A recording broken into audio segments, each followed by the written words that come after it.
Good evening, everyone, and welcome back to the TELUS Esports Series. My name is Dia, and I am joined by Crackshot as we get to bring you Canadian Apex Legends at its finest, Crackshot. We've had 2 weeks of it so far, and TELUS has been so kind as to set us up for another 2 weeks following coming up to the finals. So, about at the halfway point in the regular season for these teams, we're going to be jumping into the Open Division today and seeing what sort of talent is competing for that top spot. Right, yeah, we've been looking at the beginner division, trying to give some highlight and some love to other divisions on this weekly stream. But today, this is where the meat and potatoes of this tournament really are. We're going to see players of all different skills. There's no skill cap in this division. We've got some very, very high level players, some very respectable talent from Canada specifically, teaming up together in a few different teams in the lobby that we're going to see tonight that we'll show you guys. Once we're getting close to the game. But in terms of talent, like, this is where it is, and this is where the lion's share of that $50,000 prize pool is. So I'm really excited to see how these guys play it out. Yeah, Open Division is take the gloves off. I don't want to fight against people of my own rank. Anything is good, be it from diamond players to professional players. And it's what makes it really scary when you decide that you're going to take that leap, but it makes it all the more rewarding when you rise to the top. And speaking of players that rose to the top, and we've got highlights from each division to bring you guys as we jump from week to week. So let's take a look back at week 2 to see what the TELUS Esports Series brought us. Oh, I think we all remember Tim from HR. Oh yeah. we remember what was going on in here. This was mayhem at its finest. I remember looking at this fight. There was, I believe, a third, maybe a fourth party at some point. Everybody was all trying to fit inside this small building. I guess, relatively it's not that small, but and there goes Tim from HR. It's one of those things where, especially as we jump into these different divisions, everybody's getting the opportunity to show us how they play and how they adapt to lobbies that are a little bit more competitive than your standard ranked. Everybody's looking for the first place finish here. You're not looking to frag out as much as possible, although it would be nice to have both at the same time. And seeing how people balance these third parties is really nice. Some really effective pushes in Command Center we just saw, and then being able to hold height. So really, I'll say, focusing on the fundamentals of Apex Legends, being able to hold, push, control territory. Geriatrics, I think, in the same fight that we just saw at the beginning there, were yet another participant to what was ultimately the downfall of several teams. Yeah, I mean, I remember last week was a couple of very, very tight final circles as well. Yeah, this was a really good one to look at here, and I think this is just another angle here. These platform fights they don't seem like they're going to be that entertaining until they start kicking off and teams start getting focused. It's really cool to see how these circles end up playing out, and even in the lower divisions, we're looking at the beginner division. We see a lot of actually very tactical and talented play. Even outside of what the rank cap might suggest that division's capable of. It's very awesome to see. A lot of that really coming down to teamwork, something emphasized by the composition you're seeing right now. Teamwork, communication, something that we're really going to be looking at coming into this week, as it will separate the wheat from the chaff, shall we say, as we approach those finals where only the top 20 teams will qualify. Being able to play out end game circles with, I think, a lot of teams likely running Seer Catalyst, as that seems to be the flavor of the patch. Yeah, I think we're going to see a lot more, I guess, meta comps in the higher up divisions here. This is, where I don't want to say it matters more, but definitely teams are going to be more focused on, how to replicate success. And how do you replicate success is to look at what, the top end players are doing. We've got a few of them here in the event. You're going to be looking for any kind of advantage that you can get. As you're saying, you have to be able to work with your team. You have to be able to communicate. You have to head into these final circles and be ready to win with your team, because everybody can shoot once you get to that point. You got to find the separation points. All right, so we're just going to very quickly go through this. Beginner division, these are your standings. Surprisingly, is this Black Ops 2, at least surprising me, able to overtake Mushak, who dominated Game 1. Let's jump into the intermediate to see how those are rounding out. Rotate right, Meow absolutely doing well, and I'm happy to see Vitamin A landing themselves in the top 5. Over in our advanced division, we've got 20 more squads that are pushing themselves to be able to make it into those top 20, as I'm sure there are plenty sitting around the outside as well. Sweet Team being the cutoff, and I'm happy to see Canadian Demons and the Hosers still around as well. VR Demons. See both of them tonight. I think both of them are in tonight. Because you can compete in, fortunately, multiple divisions. Why not both? Heck yeah. There's the Hosers. Yeah, see, they're right there. They're big smashers as well. I mean, a lot of teams double dipping with the open division here. I mean, it's going to be really interesting to see how things pan out, especially with the open division. It's not exactly ideal when you've got smaller lobbies, because they can, evidently play a lot differently. But now the open division is cut down to these 2 lobbies of 20 players. We've got 16 in here today, a very populated lobby of very skilled players. Looks like, Damaz's team is here, and Damaz is somebody everybody's been kind of watching here. One of the I guess more notable players in this division. I'm interested to see how his team plays. This is our first time looking at open, and really, really excited to see how these final circles break down in the higher up levels. Yeah, I'm taking a look to see if we have any contests. Overlook, if you've been watching North American scrims recently, is a place that you're very used to seeing people fighting. So, Men Holding Hands and the Leftovers going to be contesting for that spot. Harvester and Landslide notably left open, as there's quite a bit of traffic around this northern and southern side of the map. But in large part, people are avoiding the middle. Epicenter, Fragment, Harvester, Landslide. Nobody's getting these early rotations. Nobody's playing zone. When you see teams landing around the outside like this, it means we want to fight. That is exactly what it means. And Yeah, I'm wondering how these rotations are going to work out. You worry about teams like that are in the position like dead off drop, because whether they realize it or not, I know teams are more likely to probably call drop spots in games like this of this caliber. But I feel like they're a team that could end up getting pinched here. Another team like Men Holding Hands, a great team name. Um, Mhm. them moving in through epicenter. I mean, there could be just a lot of good battles going on between some of these teams outside the zone. As they work towards the zone, they're going to encounter each other, I feel like. Yes, I'm noticing that in Skyhook, we've got some teams playing conservatively. Leftovers not going to be able to do so, as the Men Holding Hands do take this 50-50 off drop, earning themselves 3 KP, and it will also result in a relatively slow rotation. Having to fight your way out of the POI, then finally getting to loot is going to mean that you are falling behind to a few other squads. Fortunately, not a lot of people coming, I expect, down from Climatizer, as the zone is pulling us a little bit further into the east, over into the Skyhook and Countdown area. Good win from them to get that off early, but yeah, you're definitely right. The time that they're going to need to sort of catch up loot wise. Oh, looks like this isn't quite as open as Skyzer thought. He thought he was just looting away, and looks like him, Lonely Chicken, and Fade here are going to have to maybe fight for their lives in this. Oh, he gets dropped on quickly. Centurion not really ready for this fight.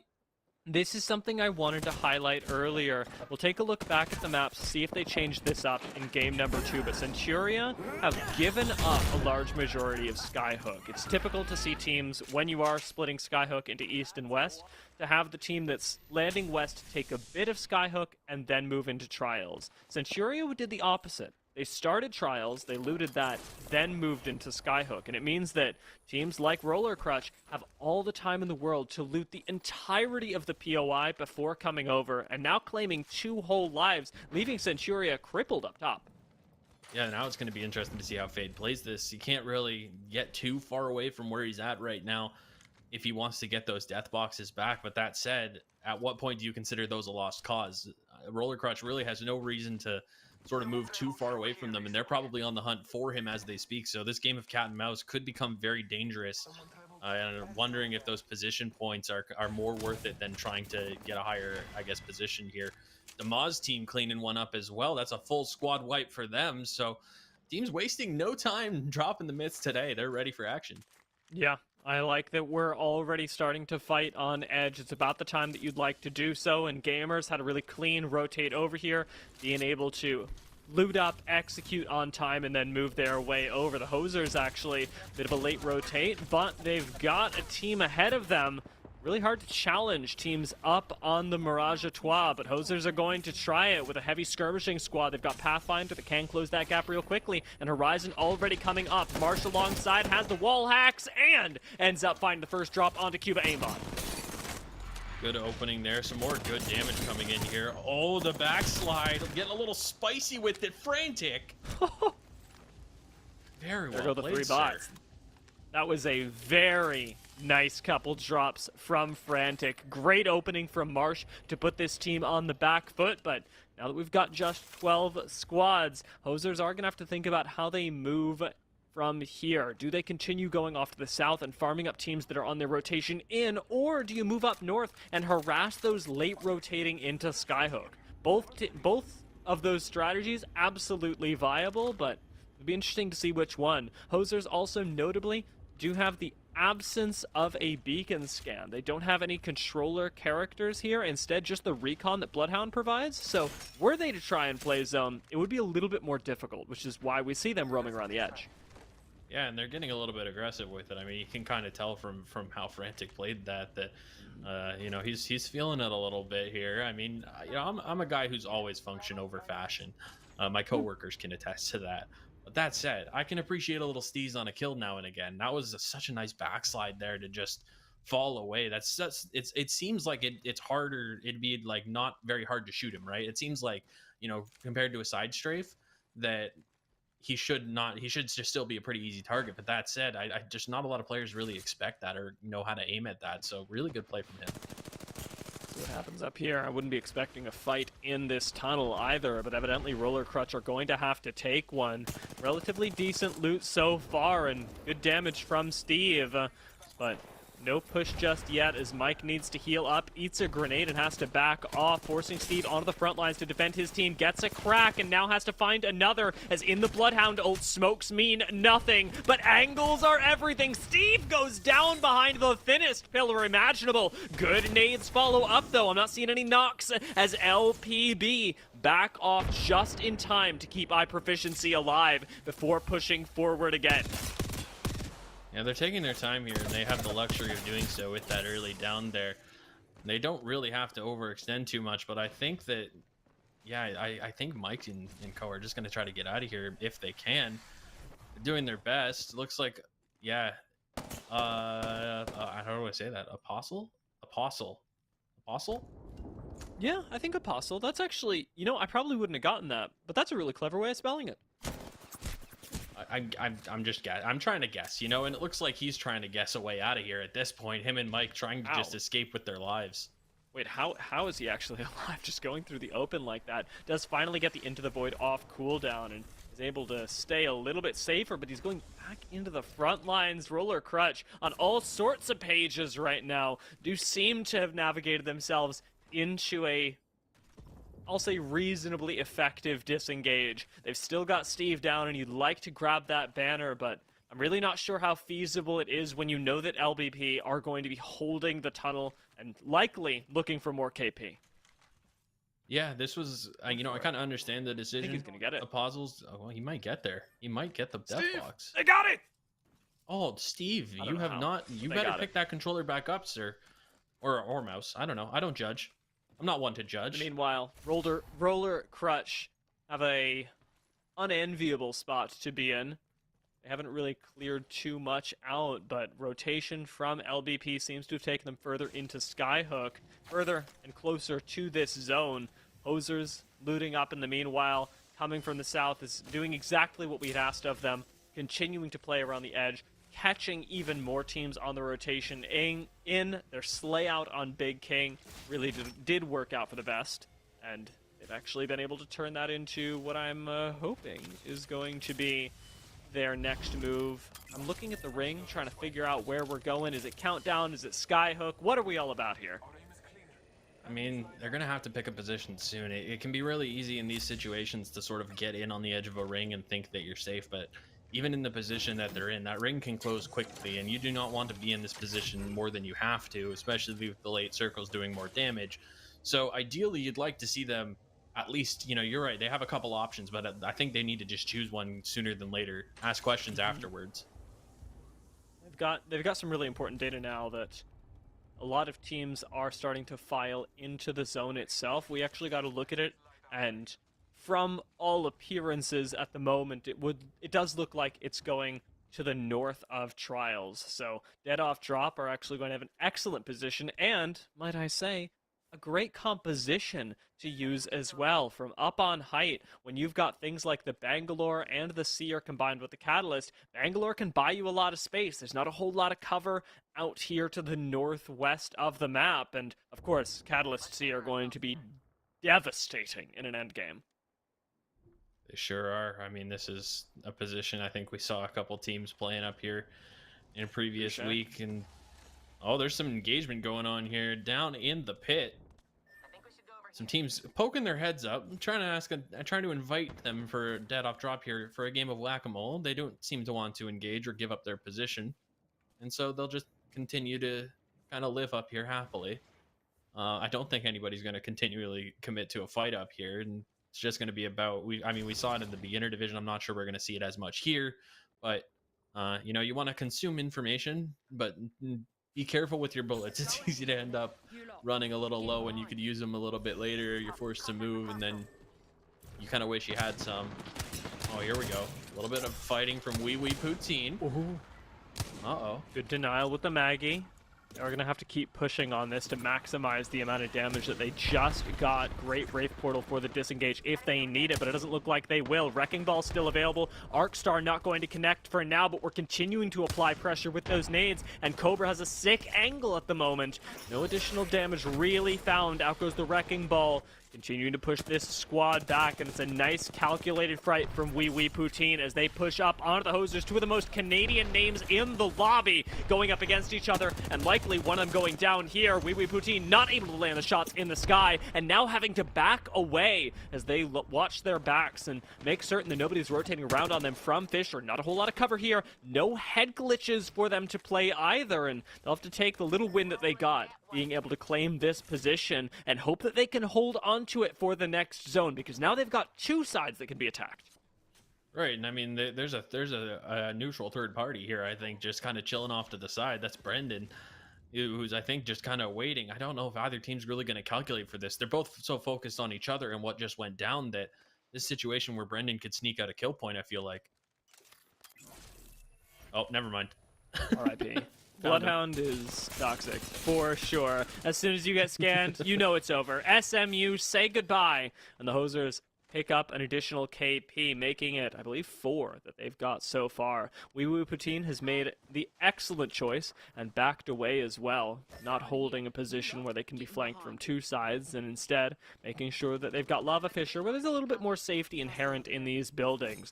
The nice thing is, if they do choose to push up a little later, they've now got the inside track on these loot pills, where zone does tend to favor a little more. Franco's up in the north, adapting really well. LPB also doing a great job of surviving, predicting where they're going to have to play. Off in the north, looked like a really good area. It's where I thought the zone was pulling, and yet, as the game evolves, we do continue to pull a little bit further down to the south, just straight off into the western side of Trials. Still not a bad position if you are the team up on top. I believe that's a dead off drop. But for the Francos, this is a little bit rough, because they had a great position, and now they're in the middle of nowhere. They got nothing to do. Yeah, the Franco's left in a pretty tough spot here. I mean, this is kind of what's going to happen for the rest of this game. There's going to be a lot of teams. You see Centuria finally going down. Bronze Bonobos going down. No. Yeah, this is where it's all going to kind of start to get a little crazy. There's a lot of action. A lot of teams are going to be forced into fights that they might not have been ready to take. But it's going to, like, there is no more flight at this point. It's fight or basically drop. So we'll have to see how these teams deal with that. Little concerned, like I said, for those teams coming from the north, even though LPV did actually do really well to survive, get some KP. Not going to have a whole lot of cover as they move further south, so you're going to have to gamble on this zone. Taking a look at it, they've been blessed. We're continuing to move up further north. No more Lava Fisher in play after this. Hosers know it as well as anyone. Having cleared out quite a bit, they should be able to continue taking fights, adding to those KP numbers. Definitely our most aggressive squad in the lobby so far. Cobra! Flesh, not going to go down here. That Nemesis, one burst can take you down from 50 HP. Yeah, the Nemesis is an enigma of a weapon. I mean, coming into this tournament, I was looking at this weapon and saying, like, that seems really strong, but I wonder. And then, you know, seeing my suspicions confirmed, seeing it in the hands of some of these players, yeah, that's a gun that you don't even really want to be facing at any range, let alone one where you've got to control even more than they do. They can get more, you know, damage per second off than you. It's not a great barrel to be looking down. We've got a whole lot of seasoned professionals in this end lobby, though. A lot of squads that have competed in Challenger circuits, some of them at the Pro League level, if you're talking about the players, and Wee Wee Poutine do have to make their way through this lobby that is becoming increasingly more challenging. We started with 15 squads, we're down to below the halfway point, and in just the first game, we got to remind everybody that we do only have 3 today. The other 3 are going to be taking place on Friday, so if you're not feeling yourself today, there's a limited amount of time to really make up that ground. Yeah, and I mean, after this week, there's only one more week, right? And we talked about it a little, you know, off broadcast before the show. This can be like make or break situation for some teams. You know, this is where the playoff hopes, you know, things start to be like, oh, we don't have as much time as we thought we did to make up these placement points or these weekly points. It looks like Hosers forced into a fight. Finally, there's a crack in the armor, it seems. Frantic still just trying to stay alive, getting out of that seer ult as quickly as he can. Gonna try to get this shield off. This is gonna be tough. He's taking some damage. Does get the shield bat off. There's a chance here. So you're saying there's a chance that he survives this. This is 100%. still a tough ask. You could absolutely do Okay. this. 61 already. Nadir is 50 flash, but Frantic gets focused from Blinxer off on the side with the zone closing in with no more space for this Horizon to play and a bang ult coming over the top. Frantic may very well go down here. Nadir's managed to get a little bit of healing. We dip back into zone, sacrificing HP for the clutch factor, and it doesn't happen, but Loud swoop in for the third party, picking up those kills. Hosers do go down. Nadir is able to salvage it for the squad, and that is a really nice play to have made, especially on Seer up against a Horizon. You've got so few playmaking tools. As we think about playmaking tools, what have Roller Crutch done to LPB? They were controlling the outside of this Trials area, and now they've gone down, and Roller Crutch may very well follow. For a one-man team at this point, Nadir is causing some problems. I tell you that. This guy Oh my God. is a menace. Oh my God, he's got it! He's got it! He's got it! Dude. He's Apostle's living having so much nightmares right longer now. than an individual should at this point. There he goes. Okay. You know what? Hats off. That's what you got to say to Nadir there. He does get the single kill point. Gets the knock on another player. He's at least making things difficult for Roller Crutch here. This is, Gold yeah, shield. that was a really good play, honestly. Gonna be really nice for them. We got only 3 teams left. The men holding hands. They've got a pretty good position. Roller Crutch, unfortunately, not nearly so happy, but they've got gold knockdown, and everybody nice, safe, and sound. There's the gold knockdown. That's the one you want to res. It's going to be a slow move into this next zone. What will be the final one after this? Everybody evaluating their options. Not a whole lot of loot for most of these squads. The Roller Crutch do have plenty behind them. Gotta be careful, but the nice thing is that as this zone does close in, you will have a team that's forced to drop off of height. Wow, JP. I said watch out for the bounce pad. Yeah, if only, right? I can't fault them. I'm colorblind. Sometimes I don't see it. Yeah, now they're mad. There we go. That's one way to get rid of it. Bit off drop having moved off of the height. Are going to be trying to play for a little bit of cover here. They've got a care package available to them. The Bangalore, we talked about how valuable this was going to be in the... Steve? Steve? Look at the kill feed. 2 knocks off that frag, changes the game. We've got a catalyst wall. We've got a team ready to get aggressive. And Steve from Roller Crutch looks over and says, absolutely not. A few beams thrown in there, but it's just a matter of keeping this squad down. Now you've got so little work left to do. Another knock with the frag coming in, and Roller Crutch are effectively facing off against 2 squads as Mike takes a big fight off in the north. Meager cover to work with. Roller Crutch still have another bounce pad if they need to get aggressive, but aren't pushing just to avoid the possibility of a third party. You want to force the other 2 squads together, and it's happening slowly but surely. Roller Crutch are pushing the men holding hands towards dead off drop. They are pushing the men holding hands. Oh, this is some good damage. Yep, there's the first down. That might be the snowball. If Dead Off Drop had a catalyst, if they had a wall, this fight would be over. Dead Off Drop would already be pushing, they would already be Seer ulting, and there would be nothing left for you to do. But Roller Crutch are getting to play both sides of the fight as two-man squads left alive simply don't have it in them to go up against each other. Dead Off Drop goes down, and it's a matter of cleanup now for Roller Crutch, who just get to farm it up off of this portal. Veterans falls, and Roller Crutch take the game after what I have to say is Steve changing all of it for them. That nade was the saving grace of a team that was otherwise pinched behind a rock in the open ground with nowhere to go. Let's even bring it back to the middle of that game, Dia. Do you remember a certain Steve going down in the tunnel in a puzzle, making an amazing play to run back in there and grab his banner? Yeah. That doesn't Oh happen, my God. you know? There's that team coming out on top. I mean, it just goes to show, no matter what the situation is, no matter how dire it may seem, running into a tunnel blind with 1 HP, hoping the team is backed off and hoping that there's a chance you can get that banner, it pays off in the long run. I mean, sometimes you got to take chances, and it really pays off for Roller Crutch here. They cleaned that one up well. That was ridiculous. And the fact that they get to do that, respawn, and then approach the zone from the south as well, because remember, they're coming through Lava Fissure at this point, so they make this massive rotation around the side, and a 14-kill game. I mean, I'm yeah, gonna that's a play. That's a good game from them. And you come back, you look at for us Canadians out here, the turning point, if you will, that you see on like sports broadcasts, the turning point of that game, Roller Crutch getting involved in that fight in the tunnel. It wasn't a game that looked like it was going to pan out for them, but over the course of how they were able to play that out, how they were able to turn things around and continue to build on that snowball effect that they had started with these kill points. I mean, this is a massive game, both in terms of kill points and placement points for them taking that first place. And that's the kind of game that you need in these late stages of a tournament like this, where you now, after today, there's only 3 more match days. There's not a lot of time to make up ground and secure yourself a spot in that top 20 for the finals. So really, really good game from them. And, men holding hands, making it in there for a long time.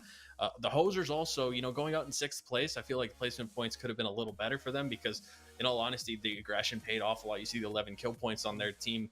It was a really good effort from them. I think they positioned themselves well. Just sometimes things don't go in your favor. But ultimately a great game from both of those squads. Everybody else finishing highly in there. I mean, there's a lot of really talented teams in this lobby. It's worth noting that between Hosers and Roller Crutch as well, that's over half the lobby. Yeah.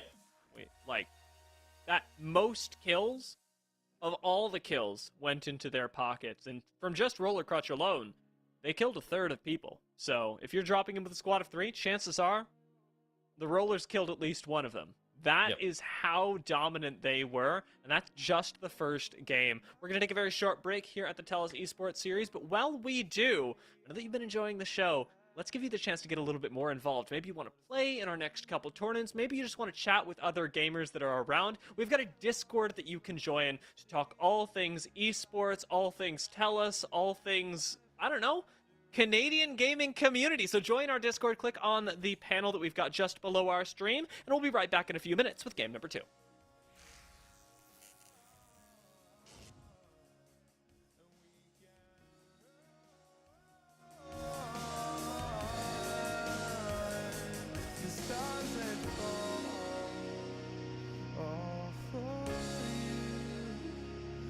Tell me now, what's left to lose if we run?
Welcome back, everyone, to the TELUS Esports Series. We've just knocked out game number 1 of today's Open Division, and we're going to take a look at game number 2 in just a minute. But before we do that, I wanted to check in with the leaderboards, because we didn't get that much time to really absorb it before this.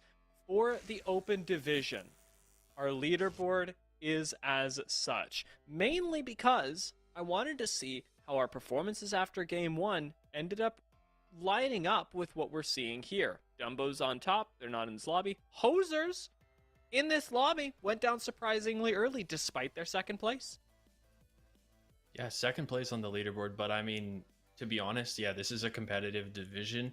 About half the teams are going to make the finals. It's about a 40-team division right now. So Hosers is in second place.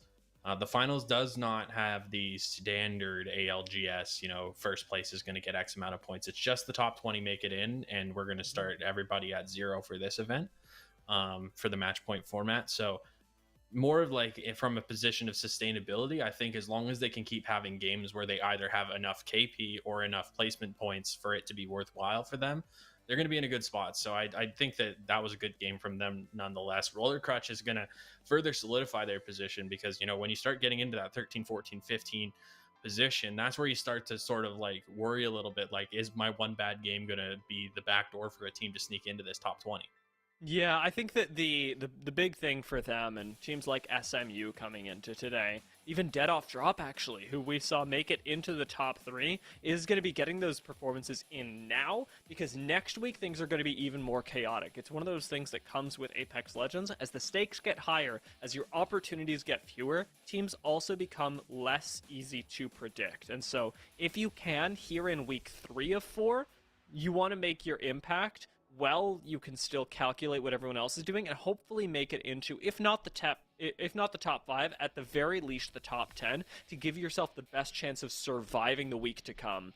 We are going to jump into that next game shortly, so we'll bring it back to us because, well, we've got a big oh my god, I dropped a pen. We've got a big game that we're about to cover, and with game 1 being out of the way, we've got several squads with interesting moves that I want to keep an eye on, notably LBP or LPB.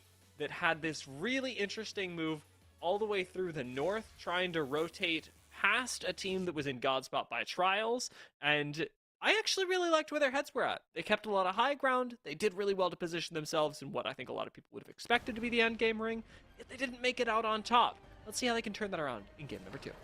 Gotta shout out the Observers, Jammer and Nighty for that brilliant shot of teams falling out of the aircraft here.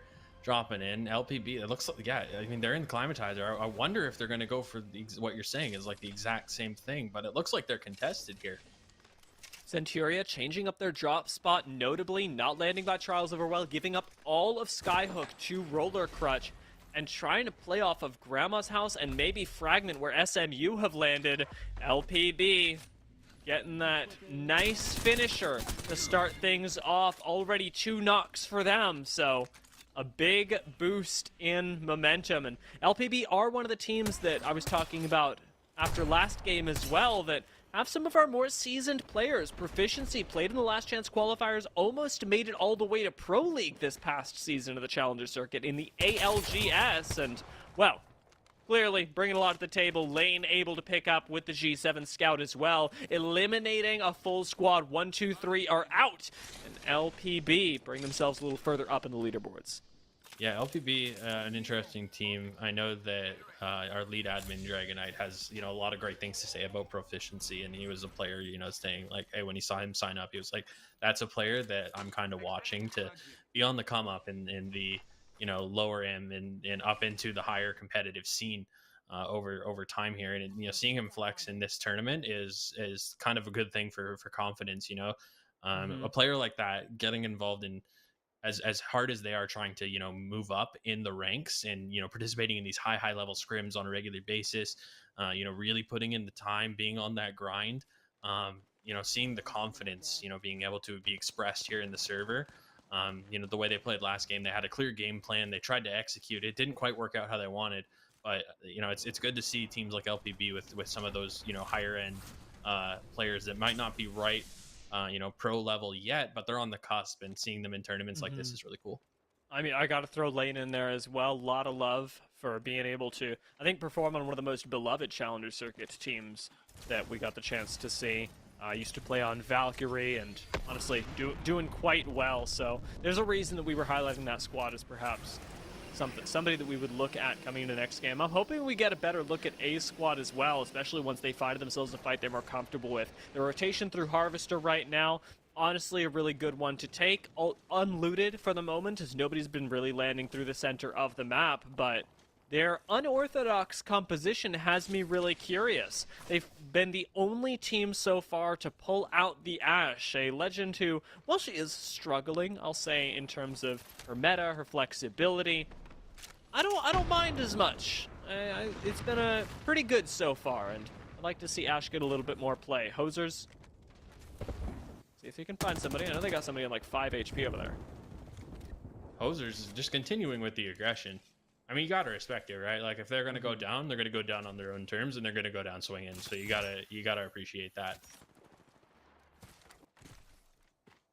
Already finding a knock. Whee! And another one. That is a nice couple shots off the slide, running 301.99. This man is going to be asking for light ammo in the late game. If he makes it, he gets taken down, and the trade happens as well. 3 bots. Cuba aimbot really clutching it up at the end to pick up at least 1 KP before the squad ultimately falls in 13th place. Hosers will be able to recover, but that does cost them both in terms of momentum, their ability to find fights, and most importantly, he's given another team a chance at life. Centuria, with a really unfortunate landing spot in the early game, got nothing, and now have gone out to LPB, who landed over by Climatizer, picked up a full squad, and, well, this is just their game, is what I'm saying.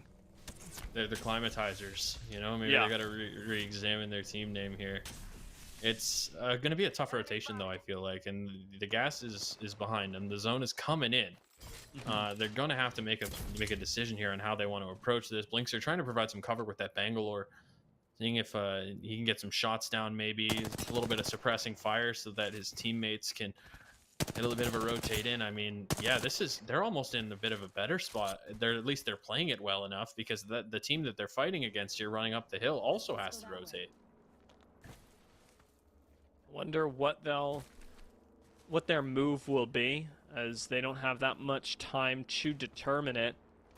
We do always have the balloon available if they would like. It's worth noting that LPB also have elected to run the Valkyrie, something that squads are a little bit more comfortable foregoing in the meta as it is now. A team like, say, Dead Off Drop, whose composition we highlighted earlier, absolutely mentally decimated by Steve's grenade. At least I would be coming into this game, so we'll see how they can recover off of that. I would not be happy right now, is what I'll say. Dead Off Drop had a really great position in that end game, and now I've got to make it happen all over again.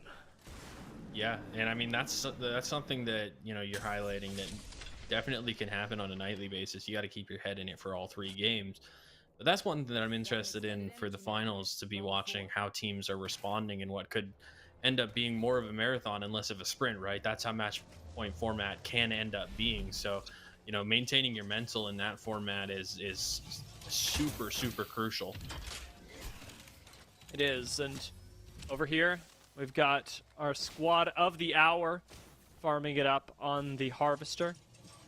This is I would say, relatively safe strategy as well. When you've picked up a decent amount of KP earlier on, you can afford to grab a few meds out in the zone and not be worried about being taken out on edge, since you know you've got the Evos and the KP already if things do get a little bit risky. The thing that I'm most concerned about for LPB right now is their rotation that will take them through Fragment. Showing off the new Wraith emote. Let's go!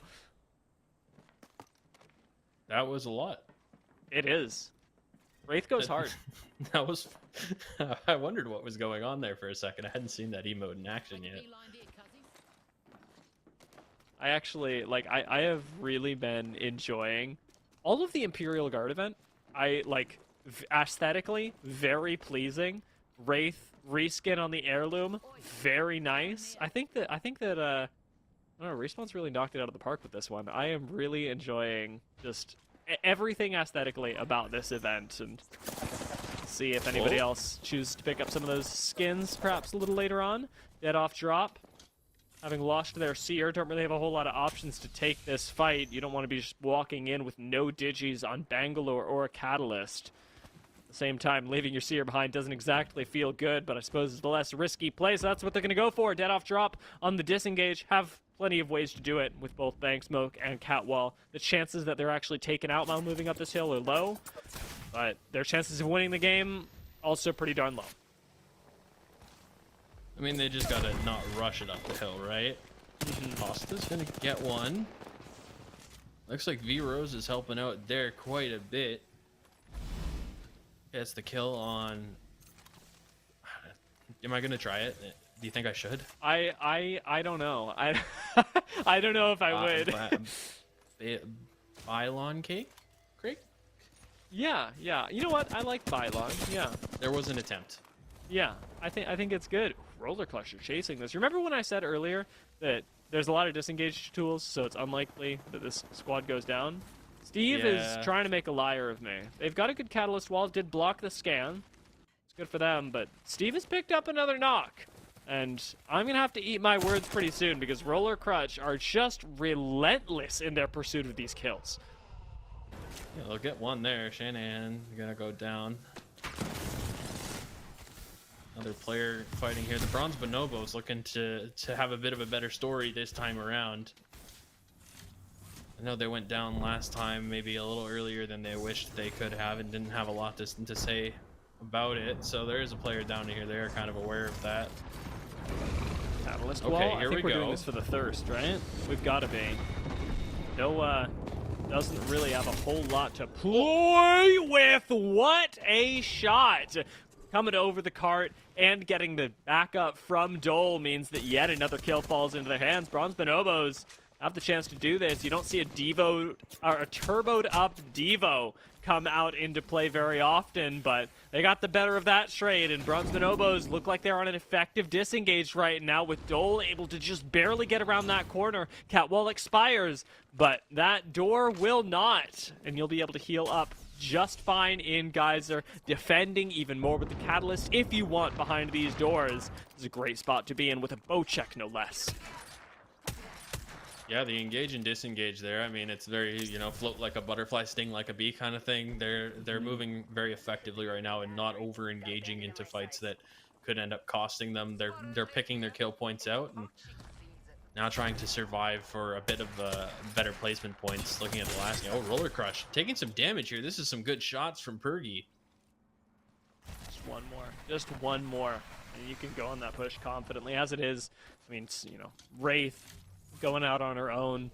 It's a good play for Wee Wee Poutine, but their focus does seem to be on the end game. A little surprising as well when we consider the fact that their composition is very aggressively geared. They've doubled up on Skirmisher Legends, so their focus on care packages should be there, but playing a little further behind and, well, over by Big Mod, they're losing that tempo in a hope to trade it off for placement points that do help you out quite a bit from game to game.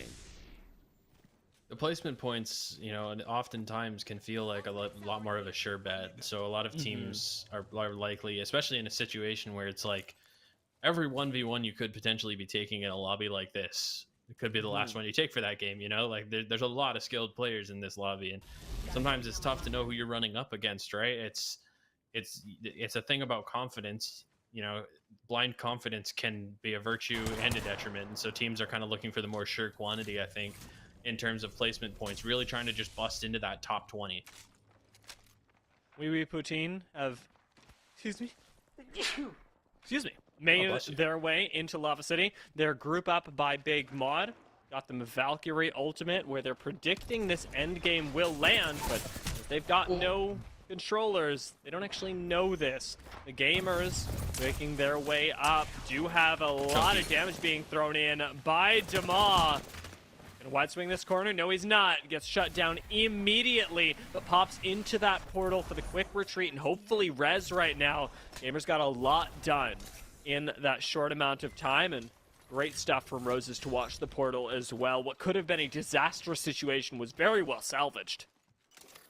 Yeah, that was well played by gamers there, and that's a team that you kind of expect is going to, even if they they don't compete together. This is a group of friends who play together quite a bit. So being able to play off of each other like that, you see Roses covering. And as soon as the call was made by one of them, like, hey, disengage, we got to get out of here, like it was instant. And that's exactly what you need in situations like this, because it's a split second of hesitation that could have got one of them or two of them trapped in this building. And a team like Roller Crutch is going to clean you up quickly. So, I mean, good on them to get as much damage as they did. Probably wish they could have got a knock, but ultimately the right call made, I think. Big fan of the way that Roller Crush have swapped up their composition coming into this game as well. Picking up the Loba lets them loot boxes and even their initial POI so much faster and play that edge style really aggressively. Hosers canceling the Valkyrie! No! That's going to be another couple of kills, almost for sure. Marsh did end up just picking up the full thirst for a moment, and it looks like they're playing more defensively at the moment.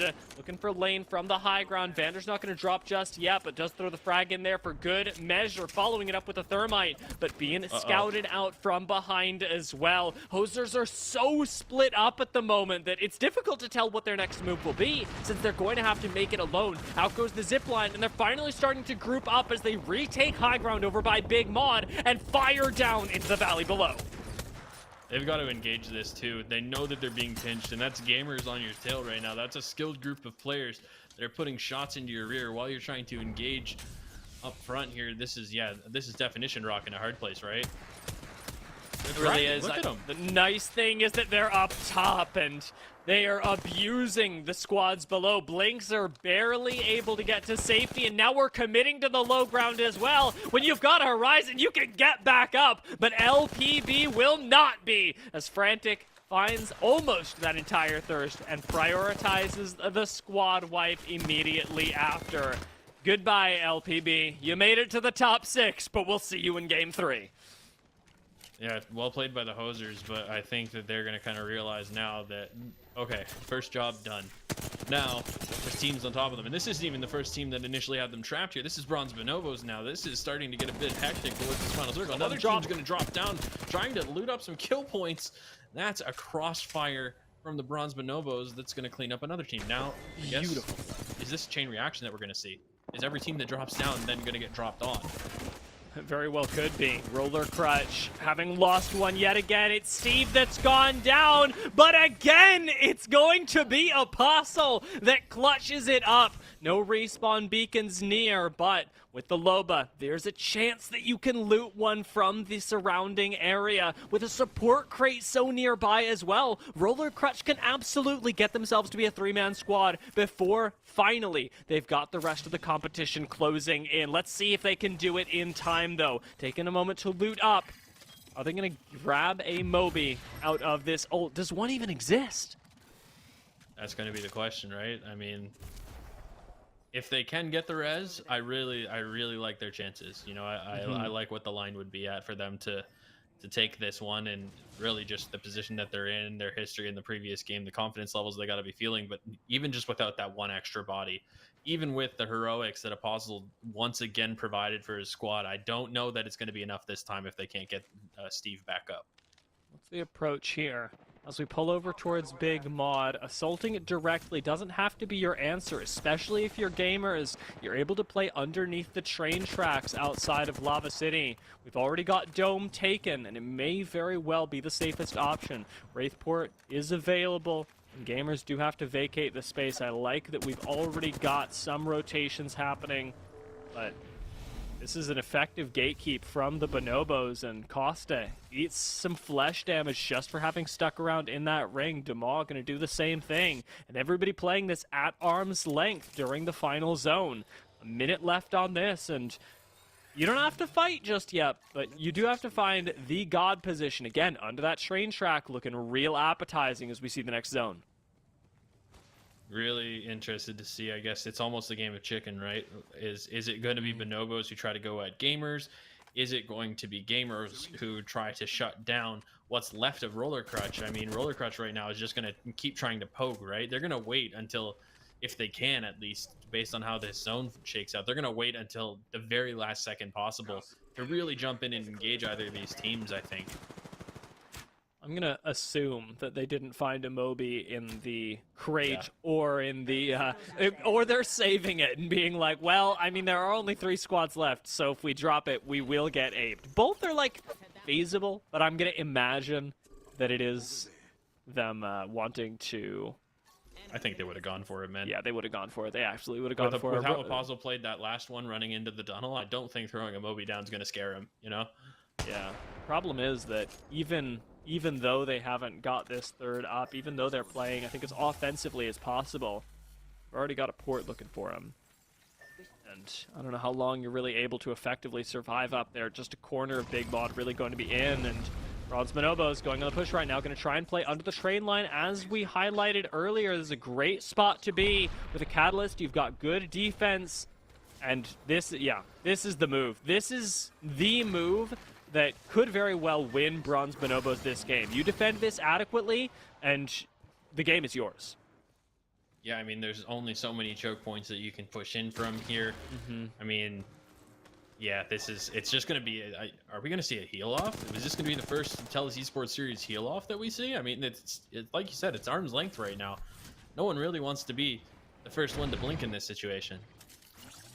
You do not. Gamers making sure that they're not getting cut off are going to be playing the height.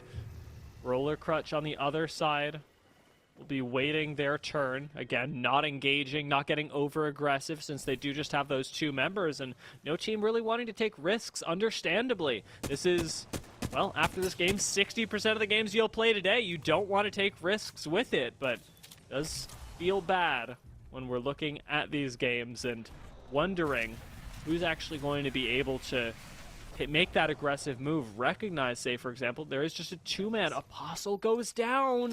This could be big for the other squads. Oh, someone's jumping in. Finding that knock. Here he comes around the corner. Gamers are taking this into their own hands. With the Wraith portal, Costa is barely able to get back to the team, but it is risk-free. It's not completely risk-free. I think, is that Bronze Bonobos getting engaged from lower ground? Or are they just poking for fun? I can't tell what's going on with them right now. They have a great position. I'm very surprised that we're getting so aggressive, and there's absolutely no punish. Nobody's going for anything. The gamers have managed to, again, recover on that high ground, but take a look at where the ring is pulling. Again, I've got to be looking at this and thinking that Bronze Bonobos actually have an excellent position. Sitting underneath that train track, nobody's really going to be focusing on them. They've got plenty of spots to play. Gamers, do look down, as you can't peek your head out from underneath the train track for too long. You want to force gamers into a position where they have to deal with both you and another squad, in this case, Roller Crush. Doobster right now, I mean, they're getting quite aggressive. They really want to just goad them into this fight. You got to try not to take too much damage doing so, though. I mean, yeah, this is tough now. Mike's going to come around this corner. I mean, this is probably the end game right here. This is good. Catwall splits off some sight lines. Bronze Bonobos do just have to keep themselves up, force these other 2 squads together. But they notice the trigger's already been pulled. Gamers are engaging and throwing in an Arc Star. They get the stick. Should be enough to follow that up. And there it is. Bronze Bonobos start going off with a Kraber shot, finishing off Roses as well. Gamers go down. Rollers have made it to 2nd place. And Bronze Bonobos have just 2 members left. Molten, almost no health. Ticking for 18. Does manage to get it cleaned up, and Bronze Bonobos clinch up 1st place. Yeah, I mean, as you said, the Bronze Bonobos, they made that rotation under. I could hear how excited you were at first. In my head, I was like, oh, they're taking low ground. I mean, that's just a nice consolation prize. But, you know, knowing how much you know, I can see now why it was so useful for them. They kind of were able to just wait until gamers on top of them moved. They were then able to take advantage of teams basically looking at each other and not them. That really nice Arc Star in there, a really nice end game, well played from Bronze Bonobos. That's a turnaround game for them. They did not finish as highly as they probably wanted to in the previous one. Gamers also doing a lot better. I think they had a lot of kill points. I mean, we'll see the graphic here shortly, or the lobby screen shortly, to see how many kill points they actually were able to get. But that 2nd place is going to look pretty nice to them too. I know they went down a little earlier than they expected. So Roller Crutch actually coming in 2nd there. I forgot that there was a player who survived. Again, a puzzle just surprising me all night. Yeah, Roller Crutch also really smart in that scenario. Gamers had they were forced into a really bad position and they made the right call, and Roller Crutch just outplayed them by dodging the engage. It was really smart because Bronze Bonobos take the low ground, they force Roller Crutch into a situation where they're going to have to fight two teams at once, and gamers say, all right, well, we're going to fight the duo first. They run at the duo, and the duo just runs away. It opens up so many angles for Bronze Bonobos, and it's a second place really well earned by the squad that just took away first, leapfrogging their way up these standings. And it is just their first half of the week, because these teams will be playing again on Friday. But I mean, you keep this up, you are certainly going to be well out of the, we'll say, bottom 10 of our finals qualifiers. We do still have one game left in the day, however, and while we look forward to that, there is plenty more on the horizon. I know that we had you join our Discord off of the last match, and this time I've got to bring up that we have TELUS making all of this possible, but they make so much possible for people around the world, and especially around Canada. We've got the TELUS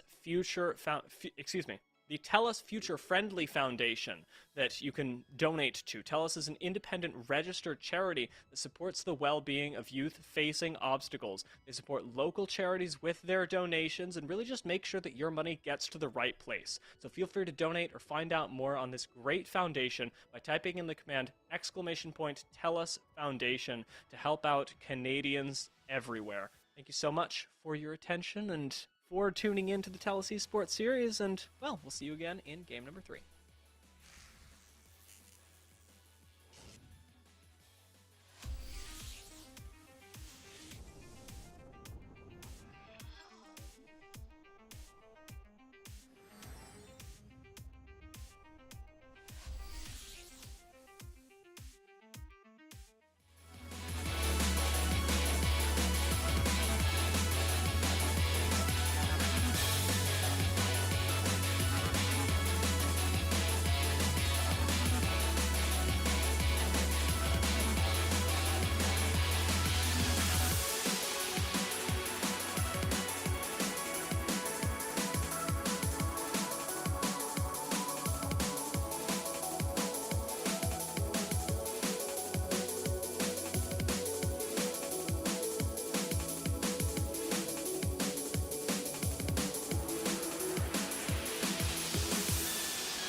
Welcome back to the TELUS Esports Series 2. Dia and Crackshot, we've been at it all day with 2 games down. We've got 1 more to go for these teams. If you're wondering why it's 3 games, Crackshot, I know we talked about this last week, but we probably have some new people tuning in. It's 3 games because these teams play twice a week, and 3 games is a lot more doable for those with working schedules across Canada. Remember, we're coordinating Pacific time to Eastern time here. I mean, yeah, Newfoundland has its own time zone, in case you didn't know. Even more. They're a few hours and a half ahead of EST. So again, we just encompassing the entire country. That's what TELUS Esports Series is about. We didn't want it to be a long dredging night for the East Coasters, but we also didn't want to have it start at a time when most of our West Coast friends can't make it to an event because of school or work or other obligations. So trying to find the best middle ground that we can it's always a tough situation when we're trying to encompass a country as wide as Canada. Canada's a wide boy, in case you haven't noticed. Yeah. So we did our best to find that, and the best way to do that in this event was you typically play these 6-game qualifier type events. Split it across 2 days is the best way to do it. Also gives teams a little bit more time to adjust, a little bit more time to practice in between. 6 games in a single night for a lot of teams in like lower divisions could be a lot longer than what they are, typically used to playing. I love this Mirage balloon. I just love it. It's so fun. Yeah. I like the cheeky little smile, that's what really makes it for me. Just the little line. I don't know. I don't think I've told you this, and I've definitely never. Oh no, I have signed something in front of you. But I put a smile on the end of all my signatures, like the one with the little dimple in the corner. Well, I can't discuss your contract. You know there. that, but I did notice. I did notice the signature. I did notice it. I liked it. I'm glad. It's nice to add that air of positivity in, and it's been a really welcome addition to Apex Legends right now as we're all celebrating the new season and what it's brought to comp. I'm taking a look. Where are Centuria? There they are. Lava Siphon.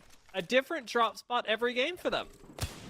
Every single game, but it looks like Loud is getting involved early. They're definitely getting loud early on here. Looks like their drop spot was initially contested. It looks like one of the hotter loot spots anyway as well. So kind of expected a little bit for teams to be contesting this off the bat. We saw Nadir make a really, really great play in the very first game. Let's see if they can wrap back on that and come back into form for this 3rd game. It does look like they will get one. That's Taco's the bunny going down. There's another player inside. They're pretty aware of that. They're trying to find a little bit more to work with than just the wingman, but early on, is a wingman all you need? That's exactly what Nadir needs. He's going to shut one down. He's landing these shots left and right, just knocking players. This is a player from another squad. Nope, this is the final player. They just need to shut him down. They'll hit him with a punch, and that's it. I like the melee to finish it all off. The leftovers do go down. This is their night complete. As many points as they got. The last one did only have the 1 placement to it. Dead off drop may be just that, although not if they can keep this up. Consistently landing not just the wingman shots, but the Prowler as well. See if Kirby survives. He does not. The Francos go down as well. Yet another early exit for this squad. Dead off drop, picking up a welcome 3 KP with a nearby zone and a crafter. They're really well set up in everything but the loot. Survey camp does not really provide shields, and you've got to be worried about LPB coming up on another northern rotate and taking advantage of that. Yeah, I mean, it's no secret, what LPB is going to try to do. And at this point, good for them to get that kill, to win that fight, because you're right, dead off drop could have been just that. But, they win the fight, and it's like, someone call an ambulance, but not for me, is what they're saying. Happy for them to be able to get some kills on the board early. They're going to try to compensate for the lack of loot here using this station, try to get a little bit more out of their position, but looks like Wee Poutine getting engaged, getting involved a little bit. Molten Mania has taken some damage down there. Wee Poutine, a team that I've seen, in these first couple of games, definitely have what it takes to finish, high up in a lobby. It just seems like it hasn't, fallen their way so far. They've got the aim. It looks like they're able to, they're positioning themselves fairly well. I don't see a ton of, open, blatant mistakes that they're making, but sometimes it can just be a tough beast to battle these BR type games. And it's so easy when you are the team that's putting yourself in an aggressive position. Remember, they're running 2 skirmisher, 1 assault, that you overextend just a bit. It's a really nice punish from Pergix, and barely defending, keeping himself and his team alive, as Rez did come out onto Cobra. Wee Wee Poutine may be able to turn this around with that aggressive comp. Out goes the Wrecking Ball, out come the PK shots, and Cobra gets revenge onto Molten Mania. Has a med kit in his pocket as well to stay up. And Wee Wee Poutine are really retaking this. Nova about to go down, and Bronze Bonobos bite the dust in game number 3. Yeah, I mean, that's how the cookie crumbles, right? First And it crumbled. to 13th. I mean, that's how it can go in these open skills lobbies where it's really anybody's game. That did look like a very dire situation from Wee Wee Poutine, but I'm glad that they made good on me, kind of trying to pump them up a little bit before that. You know, again, like I said, they're a team that looks like they have what it takes. From what I can tell here, just hasn't gone their way, and nice to see something go their way, even if it is in the last game of the night. Let's see how far they can take it now that they've won that sort of pivotal engagement. Posers up top, one of our more aggressive teams of the night, with a height advantage and a flank for Frantic. Should be able to eliminate yet another squad. We started with 15.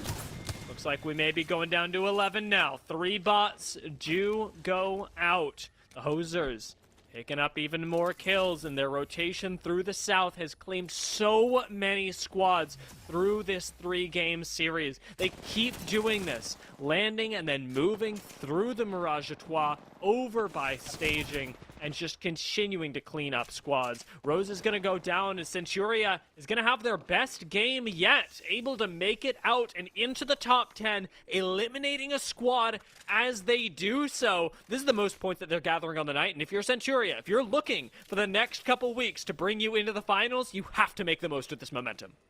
Absolutely, and I mean, and that's not a small engagement that they're winning either. It might have seemed short on our screens, but that's a Titan team falling there in gamers, and that's one you got to be pumped about winning if you're Centuria, right? Things haven't gone your way tonight. Sure, I've said that about a couple of teams, but again, maybe all it takes is one engagement, one big win like that to get your guys pumped and get yourselves pushed into a position where you can really start to make the most of one of these games. That's really what the key is going to be. But to go back to Hosers and talk about what they're doing. You know, again, I talked about how these teams who are high up, you know, need to sort of sustain themselves. They just need to keep having sustainable games. Well, the thing to do if that's the case is to, you know, try to play safe, play for placement, really try to, you know, guaranteeing yourselves 5 to 10 points a game is better than being super aggressive. But they said, heck that. They don't care. They're going to play aggressive and they're going to play confident. And I really like to see that regardless of their positioning, they are not taking their foot off the gas in any way. It's a very impressive mentality to carry through with a lot of squads that, well, make your job quite difficult.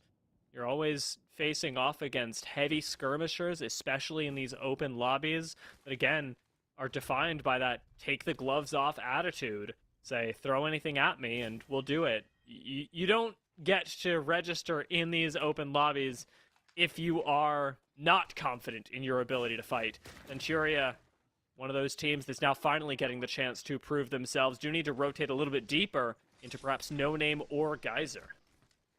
Absolutely. And this is where the engagements are going to start, right? I mean, everybody, again, capable at this point, but even for some of the teams at the lower end of the open division, I was really happy to see, I was looking at the Discord, just a bit of an aside here, seeing some of the teams talk about how, you know, they knew that they weren't going to be a top contender coming into this, but they knew that this is also a really, really good opportunity for them to play against really, really good players on a regular basis. You know, these aren't players who necessarily are going to get invited to high-level scrims or get to participate in, you know, different opportunities like that to continue to hone their skills. You know, to beat the best, or to be the best, you have to beat the best, and the best way to do that is to continue to learn. And I really like to see that mentality out of some of the players in this division, despite kind of knowing that it's an uphill battle for them. Yeah, learn, experiment, adapt. A-Squad doing that really well. Again, we highlighted that they are the only team to be whipping out the Ash today. They've stuck with it and continued to test their squad in as much as they can up against this highest level of competition that we have here in the TELUS Esports Series. They've got a great spot to defend as well. Catalyst does have a bit of difficulty holding this entire building, but they're able to claim just a section of it if you can keep everyone alive. Balian gonna go down, Serpent falling as well, and from behind, Cobra slides in to pick up that kill. The A squad didn't even get a chance to look their attackers in the face. It didn't seem like they were in too much danger, and then all of a sudden they were. And I guess that's sort of one of the difference makers that we talk about with these open skill lobbies. The amount of DPS that can get put down by some of these players and teams it's going to seem absurd to a lot of people who are just used to regular pub lobbies, and people who are, not saying that A squad is, but for viewers, somebody who hasn't seen this kind of stuff before, you're not used to seeing teams and players go down as quickly as some of these teams are able to take them down, especially in a position that they're in. This is a relatively safe position. They've got the door barricaded. They just need to get off 1 or 2 shield bats, and then they're good to go. And they never even got the chance to do that. Now, this is a great position that Wee Poutine have taken away. We've already highlighted how easy it should theoretically be to be able to move around a corner, get yourself a little bit of extra HP with shield swaps in here, death boxes aplenty. Wee Poutine can choose to play this a little bit more conservatively in the last game of the day. I wouldn't mind it, but I also kind of doubt that it's going to happen as teams like Dead Off Drop continue to find their way to success via finding even more fights. I like the way we get height here. I've never climbed this building before, so Dead Off Drop already showing me new things, giving us new territory, but going down for it as Vander ends up finding the last hit of that 3-2-1, and Dead Off Drop scramble to get out. Yeah, I don't even think that Miko is going to have much of a chance here, and Hoser's just kind of coming in out of nowhere too. You're not really expecting them, and I guess that's when they're the most effective, right? They choose their timing of engagements really well, and they don't really give you a chance to play on your terms. And again, that's the confidence coming through from Vander to clean this one up. And we just talked him up as well, but Hoser is so practiced on this edge play. Take out Dead Off Drop. Now looking for another team as one of the few teams that we're seeing use Horizon makes the best with the opportunity they have and finds that Arc Star knock onto a Lonely Chicken. Centuria do have the opportunity to barricade these doors, but they're angles through the window, and Frantic is looking for you. Are you going to be able to get this res off? Lonely Chicken is picked up for now, but this door is not safe. This door is already broken, and Frantic makes the swing, taking down Lonely Chicken again, and continuing this relentless assault. Frantic surviving there and getting that kill. I mean, that's now they had a knock there might have actually jeopardized them, but the Hosers again just so confident. I'm starting to see a fan favorite developing maybe here, Dia. I'm starting to see, somebody who you watch and they're easy to cheer for. The Hosers are just, like when I saw the name too, I was like, I'm on board with these guys. Whatever they're doing, I am about. Roller Crutch have also been a big performer today, a first place and a second place. And now, woo, an angle that just barely doesn't take you down. Blinks are getting off the shield bat just in time, but Mike laying on the pressure thick with this R99. Takes down Blinkster with the last bullet. Going to be able to, in this smoke, grab any shield swaps as well. Continue on forward, supporting Steve, who's having to take the... How did we keep getting away with this? How is this legal? Finally, somebody takes him down, but Mike has taken proficiency pretty well to half HP as well. Steve, looking for this, isn't going to find anything. Proficiency's already disengaged. And out in the open, they go for that res because Roller Crutch know they've got the firepower to back it up. Yeah, they've got the player watching. A puzzle again. He's been the savior a couple of times, and his team just kind of relied on him to watch to make sure Proficiency didn't try to deny that res.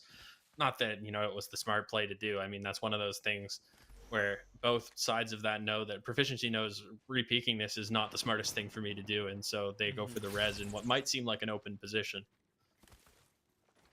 Looks like here Loud is making some noise. Are they? Yeah, I mean, they've at least been spotted. Somebody knows where they are, otherwise that Bangalore passive wouldn't kicking off. I really like that the Hosers are constantly threatening this as well. They've got the zip line, they're ready to go. Hosers are nothing if not confident in now that you get the scan, you know they got red shields too. So Hosers have been fighting and are ready to take it up against you. Now that we've got 6 squads, though, teams have started to calm down a bit. There are more defensible positions available in Geyser, and Hosers really seem to be the only ones looking for an engagement. With Marsh moving further away, it's becoming less true, but predicting the zone at this point, very difficult, especially in Geyser. Yeah, I mean, they're hanging out in the swampy area, but they're fishing for a fight right now, and it's. Can you expect anything less from them? If they're just playing the whole game looking for fights, are they ever really looking for fights? You know, they're always fighting. That's their secret. Oh, they're doing damage too. SMU just like backed into a corner right now. They're gonna have to walk through this grenade. Thankfully, not getting pushed back into the zone. The Hosers just keep going at him. They did get a re-knock though, so SMU fighting back effectively. You trade Benny with getting them some space with the ult and the smokes. Jigglypuff will be picked back up, but their journey doesn't get any easier as now we're going all the way into the north of Geyser, and Hosers should be able to make a recovery of their own, getting Marsh back into the game.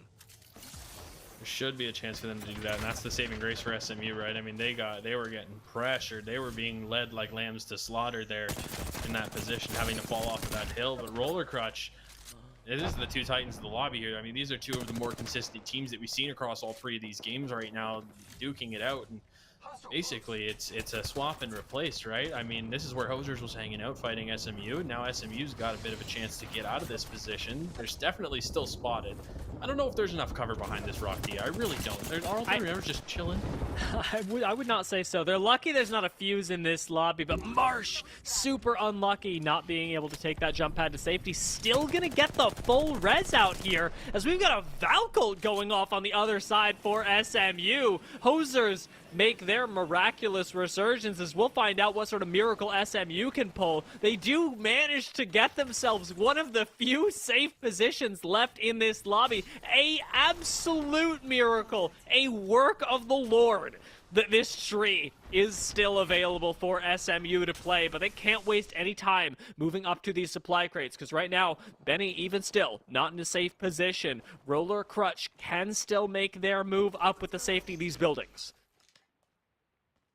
Yeah, I'm interested to see when they decide to make that move, right? I mean, and are they going to encounter Loud in doing so? And Loud's playing on the bottom side of these buildings, just towards the zone here. They're going to have the inside of the building. Okay, some damage, but the Hosers are jumping on them. SMU, they're looking to finish what they started here. Hosers on the hill, putting some bullets down. SMU now kind of just being focused. Everybody saw them go there. It was no secret. The Valk ult landed them behind this tree, and this could be that they could have just triggered the carnage point for this map to be there. SMU go down. Like, Hosers, like you said, know that everybody saw this. Pathfinder Zip is not exactly surreptitious, so they've opted into taking what looks like a now 3v6 that's coming at them, with Wee Wee Poutine coming in from the side to pick up a few kills of their own. LPB do go down. Wee Wee Poutine still in an excellent position, but everyone now is going to have to fight for this tree line. As Wee Wee do back off, getting themselves a little bit more time before they have to. Hosers, for their aggression, are punished and are removed in the top 4, leaving us with just 3 squads left. Wee Wee Poutine, absolutely the most dominant so far. They've got so much ranged damage, a whole lot of options from here, but they need a little bit of help to clear out this height, because the push towards this tree is not easy for any squad coming out of this building. Yeah, I think it's going to come down to, again, they might get sandwiched here. It's going to be a patience game, right? The Deers played the patience game well and has done well in these solo late game situations. But they're going to get pinched. This is just a straight up sandwich coming at them, and I don't even know if they're aware of how quickly it's going to happen. Yeah, coming in at exactly the same time. Very little you can do right now. Nadir getting cracked, eating that thermite too, goes down here. And it's the beginning of the end, because you see that knock and you know that Roller Crutch are looking at this as well. Not able to take the shields off of Frodon. Wee Wee Poutine play this conservatively really well. They're doing just enough damage to take down these kills slowly, and as Loud finally are eliminated, we come down to a 3v3 where we've actually got Mike on the back foot, where Wee Wee Poutine own the high ground and may be able to keep it in their control against one of the most consistent squads today. Cobra finally has to back away, pop a shield bat before they keep moving forward. There's such low health bars on Roller Crutch, and yet they keep putting out this pressure. Where will that first crack come in? Where will we see the first member fall? Can Roller Crutch keep this momentum going? Pergix gets fried, and Steve putting up numbers again in the end game. Gonna get a quick shield swap, just a little bit less healthy than before, just a little bit less pressure, but Roller Crutch keep grabbing these angles. Oh no, Steve? is this it? Steve with a wide swing. There's an ult going away. I mean, they're dragging this on. They're at least making it a fight, but that's it. Now they're on the low ground. This is really flipped here, Dia. It looks like Roller Crutch are in the driver's seat of this engagement. Cobra falls, Frodon as well. It's all down to Perdix trying to hit the 1v3, and Roller Crutch is gonna finish it off.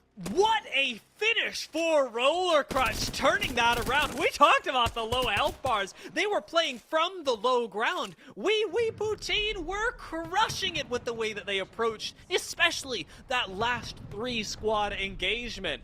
But to take that and flip it on its head, I again got to give a shout out to my man Steve, who has crushed it yet again. I know we've all got our shout outs to give, but Steve with the nade in game number 1. With the turnaround in game number 3, you can see why Apostle risked it all in game 1 to bring him back, because you need all 3 members of Roller Crutch to make the clutch happen.